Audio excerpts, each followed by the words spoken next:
Paz ao Senhor, meus irmãos, mais uma vez. O irmão Silvio leu o Salmo 46 e eu quero fazer uso dos 3 primeiros versos deste salmo. Salmo 46, versos de 1 ao 3.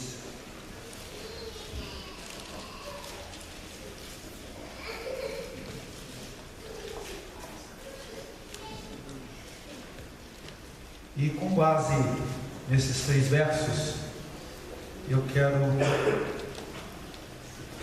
falar aos irmãos de um tema que Deus me deu um dia desses aqui na oração de manhã. Assistido por Deus em tempos difíceis. Deus é nosso refúgio, fortaleza, socorro bem presente na angústia. Pelo que não temeremos, ainda que a terra se mude, ainda que os montes se transportem para o meio dos mares, ainda que as águas rujam e se perturbem, ainda que os montes se abalem pela sua braveza. Assistido por Deus em tempos difíceis. O Salmo 46, no verso 1, ele fala de 3 coisas que Deus é quando estivermos enfrentando a angústia. Se tivermos uma vida pautada e comprometida com Deus, Deus será o nosso refúgio, Deus será a nossa fortaleza e Deus será o nosso socorro, bem presente na hora da angústia ou na angústia. Para a gente entender, eu vou dar algumas definições desse primeiro versículo e alguns sinônimos, o significado de algumas palavras. Veja só, o versículo 1 então: assistidos por Deus em tempos difíceis. Eu queria até que você recitasse isso. Primeiro eu quero que você sinalize se você está porventura passando por um tempo difícil. Tem alguém passando? Não? Sinalize, tá? É possível, é provável que aconteça isso e não é estranheza. O apóstolo nos adverte dizendo: irmãos, não estranheis, o terdes que passar por aflições, por problemas, por lutas, como que se coisa estranha vos acontecesse. É pertinente à vida cristã os reveses, as adversidades. Mas veja só, assistidos por Deus. Agora você vai dizer para mim, repita comigo: assistido por Deus em tempos difíceis. Vai lá, 1, 2 e... assistido por Deus em tempos difíceis. Agora, por favor, diga para o irmão que está do seu lado: quando você estiver enfrentando tempos difíceis, Deus te assiste, Deus cuida de você. Glória a Deus, aleluia. Então vamos lá. Deus é nosso refúgio, fortaleza, o socorro bem presente na angústia. Na linguagem de hoje, Deus é o nosso refúgio, é a nossa força, socorro que não falta em tempos de aflição. Primeiro, Deus é refúgio. O que é um refúgio? Refúgio é asilo. Asilo aqui não é lar de idosos, mas tem-se a ideia de um lugar para onde alguém vai por estar sendo perseguido. Costuma-se muito, é uma prática internacional, o asilo político, quando um político, quando uma pessoa de expressão nacional, de uma nação, de um país, ele é perseguido, ele busca asilo político numa outra nação. Primeiro ele vai à embaixada e em tendo um tratado entre países, ele consegue asilo político. Então veja só, asilo e esconderijo, lugar para onde se foge para escapar a um perigo, é amparo, proteção. Então Deus é o nosso refúgio. Deus é refúgio, ou seja, Deus é o lugar onde nós podemos nos esconder. O Salmo 18, o verso 2, ele diz assim: o Senhor é minha rocha, a minha fortaleza e o meu libertador. O meu Deus é uma rocha em que me escondo. Ele me protege como um escudo. Ele é o meu abrigo e com ele estou seguro. Deus, ele me protege. Eu me refugio em Deus quando estou em iminente perigo. Eu tenho a proteção de Deus. Agora, Deus também, ele é fortaleza. A palavra fortaleza, ela pode significar um local de segurança militar, um abrigo militar, mas eu preferi usar o sinônimo da palavra fortaleza com outra conotação. Veja só, Deus é nossa fortaleza, ou seja, nossa força, nosso vigor, a nossa robustez, a energia, a nossa força moral. O que é a força moral? Força moral é de quem não se deixa abater. O indivíduo que tem força moral é aquele indivíduo que ele não se abate, que ele é perseverante, que ele é persistente, ele tem força de ânimo, mesmo na adversidade.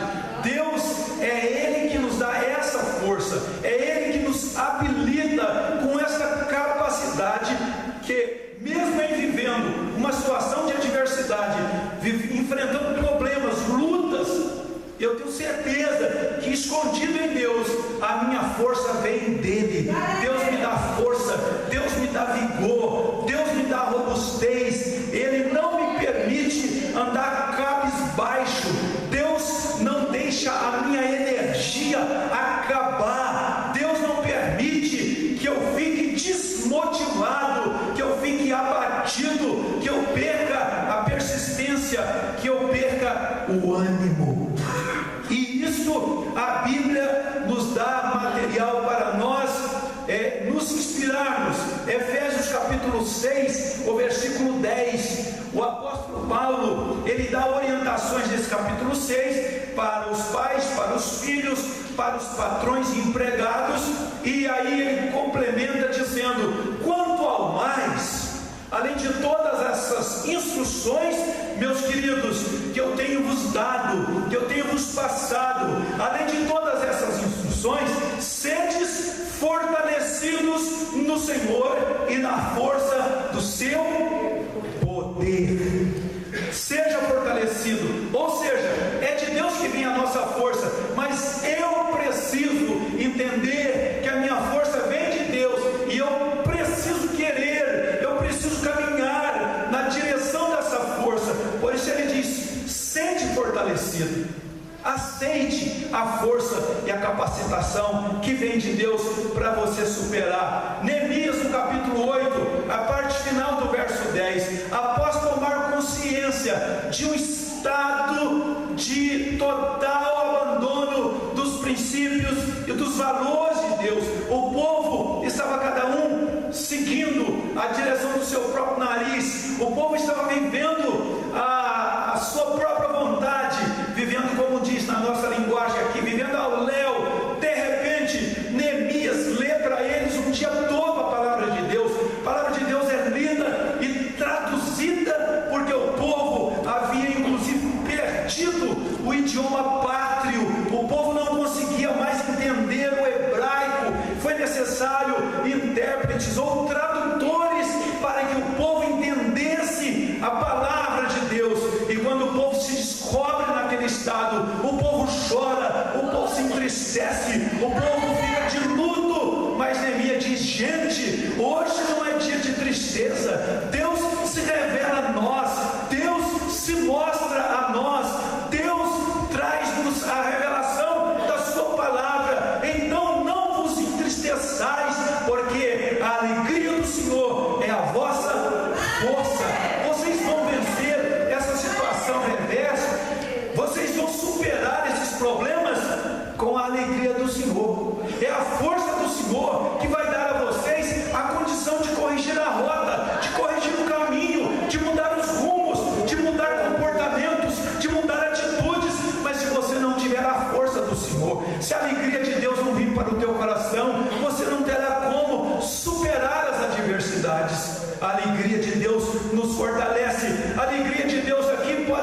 significar pelo menos duas coisas.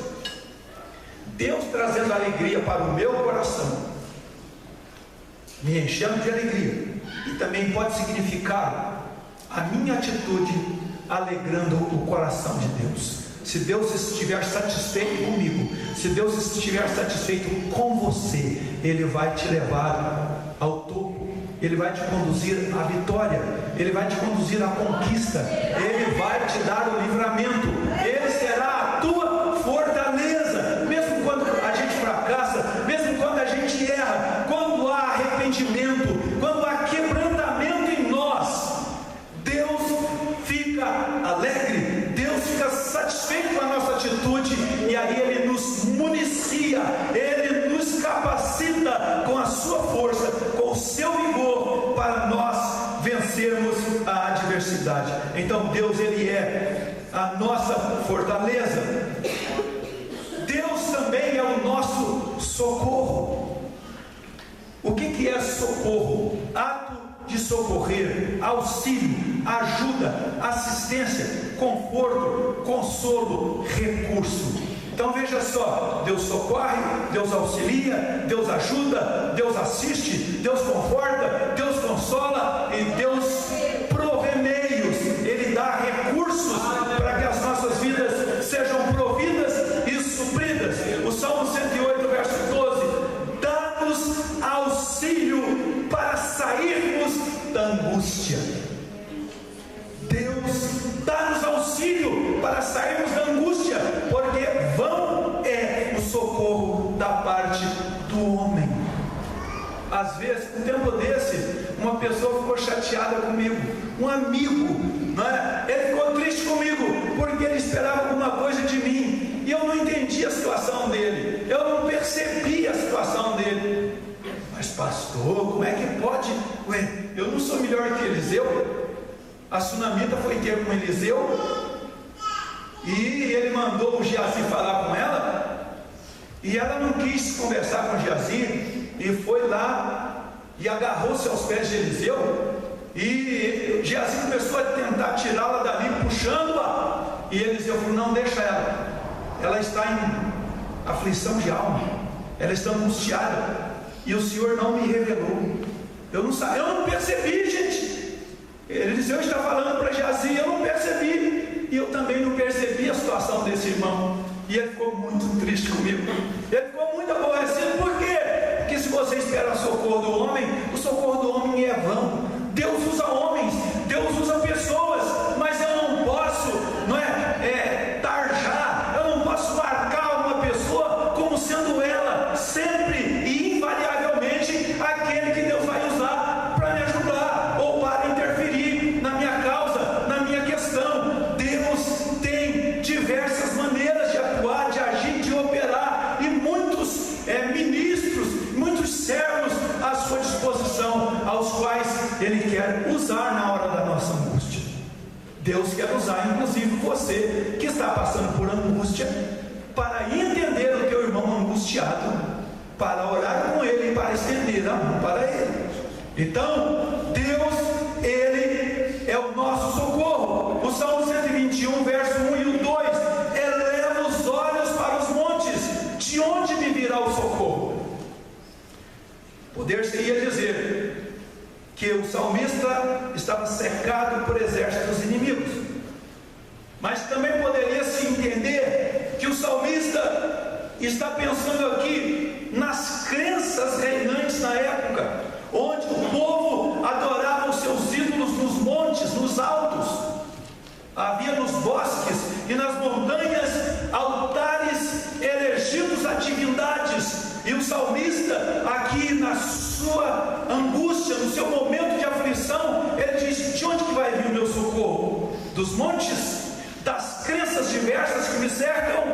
Não, o meu socorro, o meu auxílio, a minha ajuda, a minha assistência, o meu conforto, o meu consolo, ele vem do Senhor, que fez o céu e fez a terra. O que significa isso, irmãos? Deus tem poder ilimitado, Deus tem socorro, tanto no céu como na terra. Deus tem socorro, tanto espiritual, do ponto de vista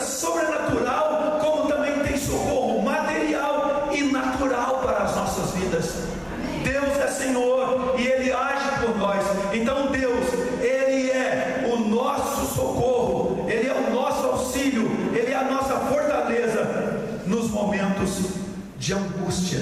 Agora, irmãos, é muito interessante, porque ele diz que é bem presente no momento da angústia. O que é presente?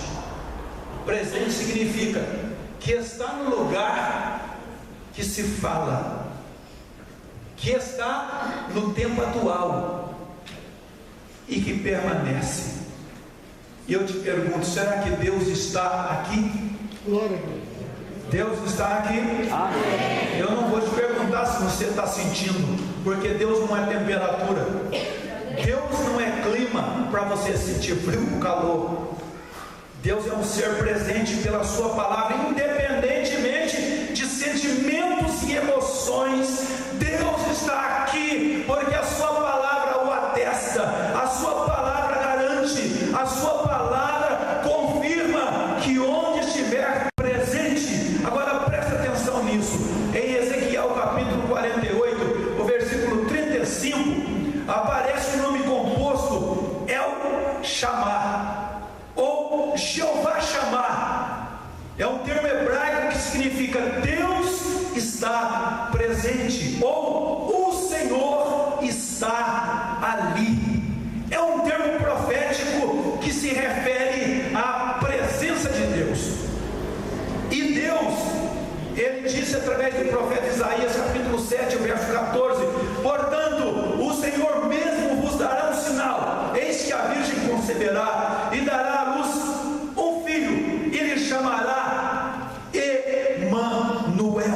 O que significa Emanuel? Quando Jesus nasce, ou quando Jesus é anunciado, o anjo diz a Maria: eis que a virgem, Mateus 1:23, eis que a virgem conceberá e dará à luz a um filho, e ele será chamado pelo nome de Emanuel, que quer dizer Deus conosco, ou seja, Deus presente.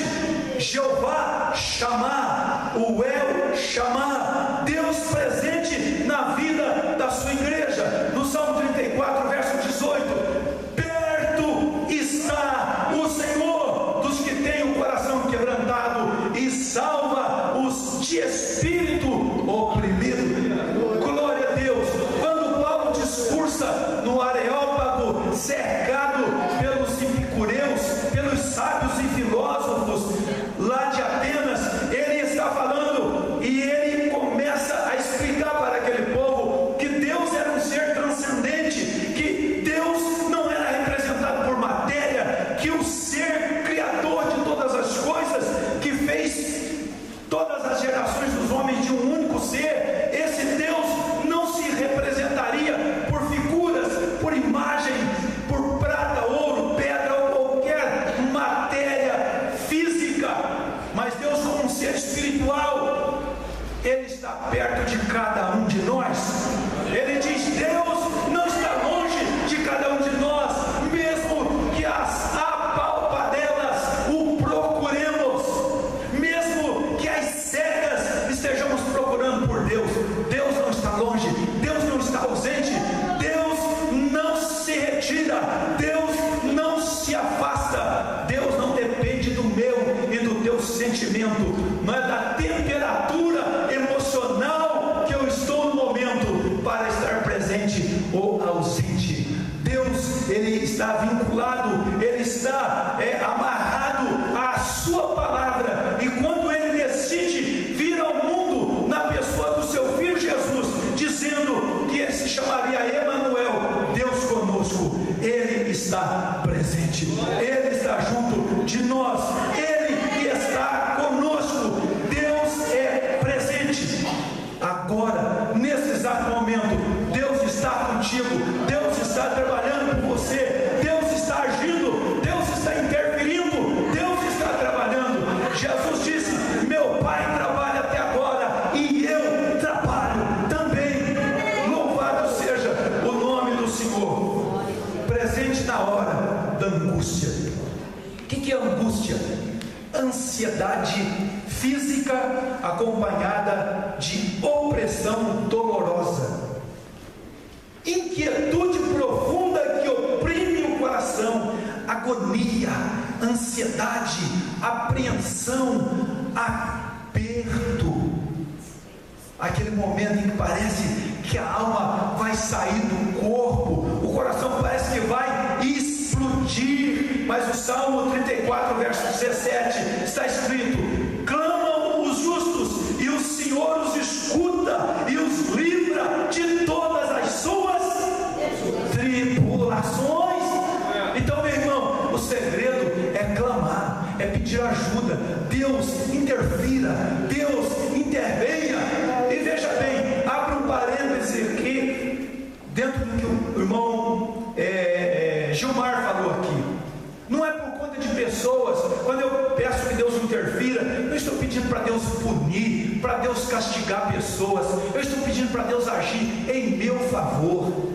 Eu não quero prejuízo de ninguém, o dano de ninguém, o castigo de ninguém. Eu quero o livramento para a minha alma, porque quando eu me alegro com a derrocada dos outros, com o fracasso dos outros, será uma alegria ilusória, será uma coisa muito banal. Eu sentir prazer e alegria tão somente porque alguém se deu mal. Não é muito melhor eu me alegrar porque Deus me deu vitória, independente da maneira que Ele vai tratar com outra pessoa? O importante para mim e para você é que Deus te levante, é que Deus te assista, é que Deus te acuda, é que Deus te socorra. Agora, é incrível como tem pessoas que falam: Deus não precisa me dar nada não, mas matando ele já está bom. Deus não precisa fazer nada por mim não, mas punindo ele já está bom. Fundindo o motor do carro dele está bom. Eu não preciso nem comprar outro. Ele andando a pé e eu na minha pereba aqui já está de bom tamanho. Não, meu irmão, em nome de Jesus, queira a bênção de Deus para a tua vida. É isso que Deus quer te dar. Aleluia. Deus quer prover, Deus quer assistir a sua vida. E o verso 19 ele diz: muitas são as aflições do justo, mas o Senhor de todas o livra. Não tenho mais tempo aqui, mas não precisa nem usar mais esse slide, Rangel, tá? O tempo está acabando. Não é o tempo da vida, não. É o tempo de eu falar aqui. Eu tenho uma determinação aqui para acabar mais cedo. Glória a Deus. Meu Jesus. Fica de pé, por favor. Já foi cantado e já foi citado dois textos que eu usaria. Eu vou apenas reiterar para você ver como que Deus interfere, como que Deus socorre. Primeiro caso, eu vou falar dos 3 jovens da fornalha. Eu tinha slide montado aqui, mas os adolescentes já cantaram, não é? Os 3 jovens companheiros de Daniel. Nabucodonosor, tomado de um orgulho, de uma arrogância, dada a revelação de um sonho, e que ele recebe, ele manda construir uma estátua, e ele exige a adoração daquela estátua, que era uma autoimagem, era o próprio Nabucodonosor representado naquela imagem, e ele queria todos adorando aquela imagem.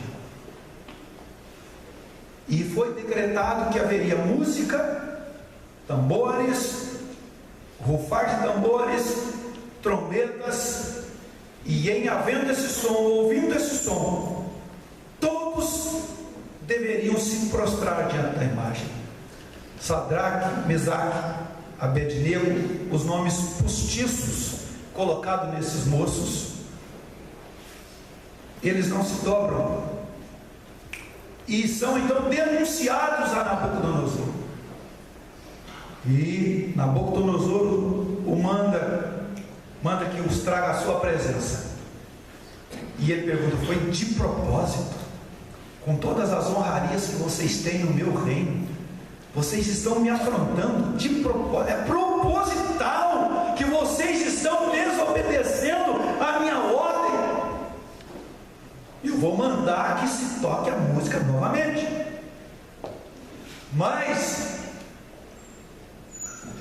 se foi por um lapso, por um descuido, vocês terão a chance de se prostrar. Mas se não, se foi de propósito, se foi para a música, foi para me afrontar, eu vou lançá-los na fornalha de fogo ardente. É um nome meio redundante, porque fogo é sempre ardente, eu nunca vi fogo frio. Mas essa fornalha, evidentemente que dentro da tecnologia da época, havia uma capacidade de aquecimento dela, na proporção em que se colocava mais material combustível nela. E era o meio de se punir as pessoas que desobedeciam. Olha bem, vocês serão jogados lá, e eu quero ver qual é o Deus que vai livrá-los das minhas mãos. E eles disseram: olha, rei, nós não vamos discutir esse assunto com o Senhor, não vamos gastar saliva, não vamos nos desidratar, transpirar, contra-argumentando em nossa defesa. Sabe uma coisa? Se Deus quiser nos livrar das tuas mãos e da fornalha, Ele nos livra. Agora, se essa for a maneira que Ele decidiu escolher para que o honremos, nós não temos que te dar nenhuma satisfação. Pode fazer o que o Senhor quiser, mas prostrar, nos render, de jeito nenhum. Nós não vamos fugir da angústia por mecanismos próprios. Nós não vamos fugir dessa pressão e dessa situação por meios próprios. Nós vamos honrar a Deus, porque Ele é que é o nosso socorro e fortaleza bem na hora da angústia. É Deus que nos livra. E a Bíblia diz que o Nabucodonosor ficou enfurecido, mandou que a fornalha se aquecesse 7 vezes mais. Ou seja, havia um mecanismo de medição de caloria ali. E então logo a fornalha 7 vezes mais aquecida. Não pense que isso era com um simples botão lá, não. Aumentou. Não. Houve um tempo até para que os 3 jovens caíssem na real, não é? Até que se colocou o material combustível para aumentar o calor. Deu tempo de pensar: poxa, rapaz, que roubada, o que a gente está fazendo? Vamos mudar de ideia? Vamos largar a mão disso? Não, irmãos. Eles aguardaram serenos na presença de Deus. E a Bíblia diz que a fornalha ficou tão aquecida que os homens fortes, porque eles foram jogados, não sei, pegos por quantos, um nas pernas, outro nos braços, balançou e jogou, não sei. A Bíblia diz que morreram só de chegar perto da fornalha. Sadraque, Mesaque, Abednego, como é que era o nome deles? Azarias, Misael, Ananias, Azarias. Então logo eles caem no fogo, as ataduras, as amarras se desprendem, eles ficam de pé na fornalha. E Nabucodonosor, pasmo, assustado, ele olha para dentro da fornalha e incrédulo, ele diz: você jogou alguém a mais? Vocês erraram a conta? Jogou mais alguém junto? Porque eu estou vendo, não só os 3, não, rei, só jogamos os 3 que o Senhor mandou, e ninguém caiu lá dentro por acidente, não, foi só os 3. Mas ele disse: eu vejo alguém mais andando no meio do fogo. Eu vejo alguém andando ao redor deles, e ele tem o semblante, a semelhança do Filho de Deus. Deus é socorro. Emanuel, Jesus, o Filho de Deus, entrou na fornalha. Não ficou cheio, não foi chamuscado de fumaça. A colônia, a essência, o perfume que eles tinham quando entrou na fornalha, eles saíram de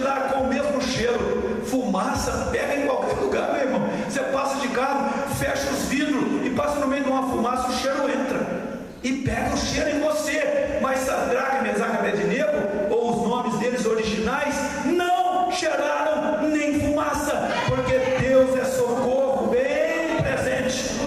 Deus é Emanuel, o Jeová Chamar, Ele está presente. Quer ajuda? Quer ajuda do Senhor? Quem quer a ajuda do Senhor? Deus, eu preciso de assistência, eu preciso de socorro, eu preciso de auxílio.